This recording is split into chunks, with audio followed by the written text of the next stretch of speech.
Section में comment किया था कि मैम एक्सेसिव मैस्टरबेशन से होने वाले नुकसानों के बारे में बताइए। तो आज मैं अपने इस वीडियो में इसी चीज के ऊपर बात करने वाली हूँ और ये इन्फॉर्मेशन उन लोगों के लिए बहुत ही ज्यादा फायदेमंद रहेगी जो नए नए किशोर अवस्था के बालक हैं। मैस्टरबेशन करना अभी उन्होंने शुरू किया ही है। अब वीडियो की शुरुआत से पहले मैं एक चीज जरूर बोलना चाहूंगी, खासकर उन लोगों के लिए जिन्होंने फर्स्ट टाइम मेरे इस चैनल को विजिट किया है, जो फर्स्ट टाइम मेरे इस वीडियो को देख रहे हैं, कि देखो मैं डॉक्टर तो बिल्कुल नहीं हूं। तो मेरा जो किसी भी टॉपिक के ऊपर बात करने का जो तरीका होता है, जो समझाने का तरीका होता है, वो डॉक्टरों जैसा तो बिल्कुल नहीं होता और मैं इसमें कुछ खास कर भी नहीं सकती। जो कर सकते हैं आप ही कर सकते हैं। आप चाहे तो इस वीडियो को कंटिन्यू देख सकते हैं अगर आपको कुछ समझ में आता है तो, और अगर ऐसा लगता है कि हाँ आपके मतलब की चीज नहीं है, आपको समझ नहीं आ रही, आप स्किप भी कर सकते हैं। वैसे भी यूट्यूब पे हर दूसरा बंदा इस मैस्टरबेशन को लेके अपनी राय दे रहा है, आप चाहे तो उनको देख सकते हैं। तो अब आप लोगों का ज्यादा टाइम ना लेके वीडियो को शुरू करते हैं। मैस्टरबेशन, या जिसे हम हस्त मैथुन भी कहते हैं, ये एक तरह की शारीरिक प्रक्रिया है जिसमें कोई मेल खुद से खुद को सेटिस्फाइड करता है, संतुष्ट करता है। मैस्टरबेशन के देखो अपने कुछ फायदे भी हैं तो नुकसान भी हैं।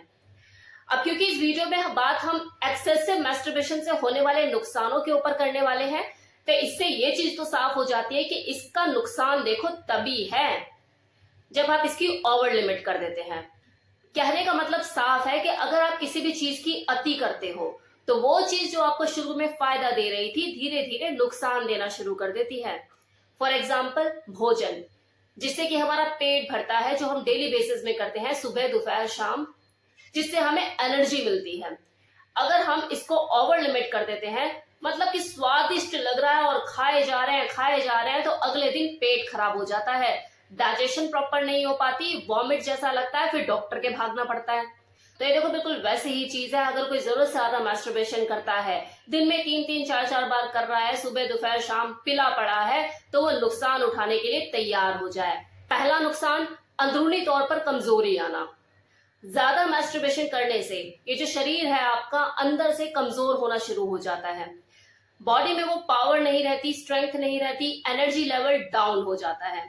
किसी भी काम को करने में पहले से ज्यादा पावर लगानी पड़ती है। वो क्या है ना, 2-3 साल से आप पावर तो कहीं और लगा रहे हो, बाथरूम के अंदर कमरे का दरवाजा बंद करके, तो अब ज्यादा जब मजे उठा लिए मैस्टरबेशन के तो शरीर तो खोखला होगा ही ना। अब इतना खोखला हो चुका है कि अपने शरीर का बोझा ही उठाना मुश्किल हो गया है। 4 सीढ़ियां चढ़ी नहीं कि हाफना शुरू, मुंह भी पपीते ऐसा निकल आता है। वहां अगले के माँ बाप भी परेशान, क्या होता है हमारे बेटे को ना कुछ ज्यादा बढ़त पड़ रही है, शायद पढ़ाई का कुछ ज्यादा प्रेशर है। अरे श्रीमती जी जरा इसके लिए बादाम दूध लगाओ। अब उनको क्या पता कि बेटा तो रात को बादाम दूध अपना निकाल ही रहा है। दूसरा नुकसान, प्रीमेच्योर इजैक्यूलेशन, जल्दी डिस्चार्ज हो जाना। अब इस पॉइंट को ध्यान से सुनिएगा, बहुत ही इंपॉर्टेंट है।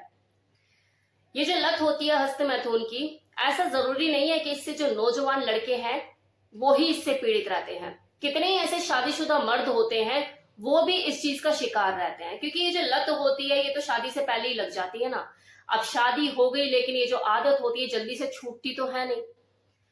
अब क्योंकि शादी का मतलब है एक दूसरे को सेटिस्फाइड करना, तो यहाँ पर वजाइनल इंटरकोर्स, पेनिट्रेशन, ये सारी चीजें होती हैं।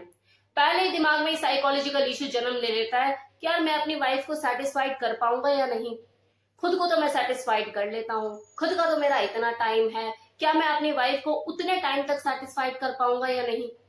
अब क्योंकि यहाँ पर बात म्यूचुअल संभोग की हो रही है, वजाइनल इंटरकोर्स की हो रही है, 2 लोगों की बॉडी आपस में टकराती है, तो डिस्चार्ज का जल्दी होना भी स्वाभाविक है।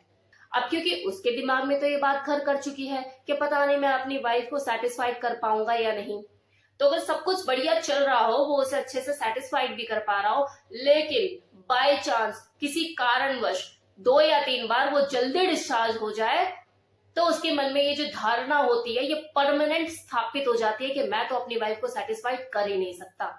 और आगे जाके पता लगता है कि वो 2-4 बार जो आप किसी कारणवश जल्दी डिस्चार्ज हो गए थे, मान लो कि चाहे आपको प्लेजर ज्यादा फील हो रहा हो या किसी तरह की कोई टेंशन थी कि आप जल्दी डिस्चार्ज हो गए, आगे जाके वो चीज रेगुलर बेसिस पे होने लग जाती है। तो ये एक साइकोलॉजिकल रीजन होता है, आपके दिमाग ने उस चीज को एक्सेप्ट कर लिया कि आप जल्दी डिस्चार्ज ही होगे, आप तो देर तक सेटिस्फाइड कर ही नहीं सकते अपनी वाइफ को। अब वो लोग जिनके साथ साइकोलॉजिकल इश्यू नहीं होते, उन्हें फिजिकल लेवल पर नुकसान उठाने पड़ जाते हैं।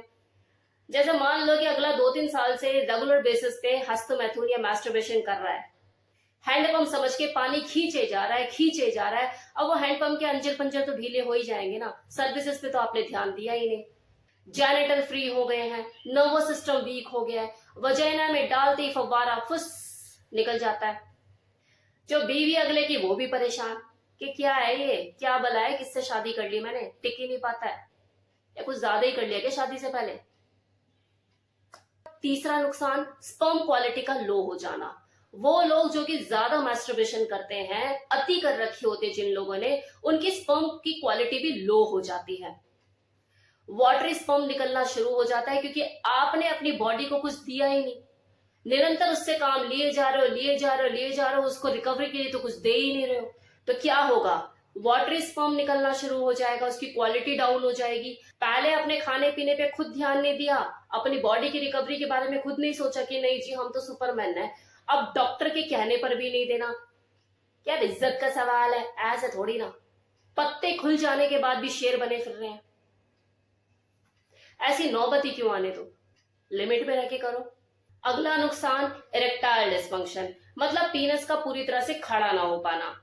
अब आपने अपने जनांगों का भरपूर प्रयोग किया है, मैस्टरबेशन की तो आपने रेल लगा दी थी कि नर्वस सिस्टम वीक हो चुका है, ब्लड का फ्लो प्रॉपर हो ही नहीं पाता कि पीनस ने खड़ा ही होना बंद कर दिया, टाइम से पहले बुढ़ापा आ गया, मतलब इतना खेल गए आप अपनी उस चीज से कि उसमें खेलने लायक कुछ बचा ही नहीं है। अब यहां से शुरू होती है अलग तरह की दिक्कतें, मेंटल डिस्टर्बेंस रहना, सेल्फ कॉन्फिडेंस का डाउन हो जाना, सोशल शाइनेस, मतलब किसी को पता ना लग जाए कि मेरे साथ ये दिक्कतें हैं। अब चलो आप समाज से तो छुपा लोगे, दुनियादारी से तो छुपा लोगे, लेकिन अपनी बीवी से कैसे छुपाओगे।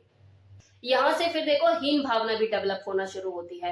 और अगर मान लो आपकी शादी किसी ऐसी औरत से हो जाती है जो डोमिनेंट है, फिर तो और सोने पे सुहागा, वो तो आपके बच्चे कुछ सेल्फ कॉन्फिडेंस की गालियां दे देकर धज्जियां उड़ा देगी। तो ये तो थे वो सारे नुकसान जो कि मैंने आपको बताया कि अगर कोई जरूरत से ज्यादा मैस्टरबेशन करता है तो उसे किस तरह की दिक्कतों का सामना करना पड़ सकता है।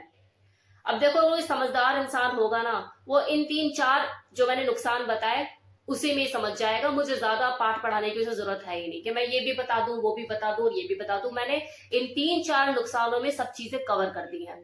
मैं बात करूंगी कुछ ऐसे मिथ पे, ऐसे कुछ भ्रम पे जो लोगों ने पाले हुए होते हैं कि यार किसी से सुन लिया, किसी ने कुछ बोल दिया और मान लिया, या खुद भी अज्यूम कर लिया कि हाँ ऐसा ही है। जैसे कितने लोग हैं जो कमेंट सेक्शन में मुझे बोलते हैं कि मैम ज्यादा मैस्टरबेट करने से मेरा जो पेनिस का साइज है वो छोटा हो गया है, सिकुड़ गया है, एक तरफ टेढ़ा हो गया है। तो डियर, अगर इस बात में 1% भी सच्चाई हो ना कि मैस्टरबेट करने से, ज्यादा मैस्टरबेट करने से किसी की साइज और शेप में फर्क पड़ता है, तो कोई किशोर, कोई मैच्योर आदमी कभी भी मैस्टरबेट करने की गलती ना करे। क्योंकि हर दूसरा आदमी तो परेशान है अपने साइज को लेके कि मेरा किसी भी सूरत में साइज बड़ा हो जाए, वो खुद ये गलती क्यों करेगा। तो ऐसा नहीं है, ऊपर वाले ने एक बार जो साइज दे दिया, आप उसे खींचकर ना तो लंबा कर सकते हैं और ना ही उसे दबाकर छोटा कर सकते हैं। तो जो है वो उतना रहेगा। ये सिर्फ एक भ्रम है, इस भ्रम को निकालो। जरूरत से ज्यादा मैस्टरबेट करने से आपके स्पर्म की क्वालिटी डिक्रीज हो सकती है, आपका जो जेनिटल का नर्वस सिस्टम है वो वीक हो सकता है, आपके पीनस में तनाव कम हो सकता है। लेकिन आप ये बोलो कि भैया साइज और शेप में भी फर्क पड़ गया, ऐसा हो ही नहीं सकता। जो साइज है वो आपका रहेगा, उसमें कोई फर्क नहीं पड़ता है। तो मैंने इस वीडियो में आपको एक्सेसिव मैस्टरबेशन करने से क्या नुकसान होते हैं इसके बारे में आपको बताया। उम्मीद करती हूँ आपको वीडियो पसंद आई हो। इन नुकसानों को समझने की कोशिश कीजिए और अपनी जिंदगी को बेहतर बनाइए। Thank you so much.